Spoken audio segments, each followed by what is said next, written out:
অনেক দিন হলো স্কিনটা কীরকম যেন ডাল হয়ে গেছে, কোনো রকমের স্কিন কেয়ারও করা হচ্ছে না। তো চলো আজকের একটা স্কিন কেয়ার করা যাক। প্রথমেই বানিয়ে নেবো একটা স্ক্রাব, যার জন্য নেব আমি চিনি, যেটাকে হামানদিস্তায় একটু গুঁড়ো করে নিয়েছি। আর কালারটা এরম হওয়ার কারণ তাতে আমি কফি মিক্স করেছিলাম।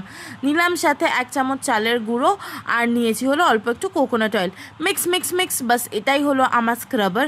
ভালো করে এটা গোটা মুখে আমি রাব করেছি। একটু হালকা হাতে রাব করবে, কারণ সবকটাই খড়খড়ে জিনিস।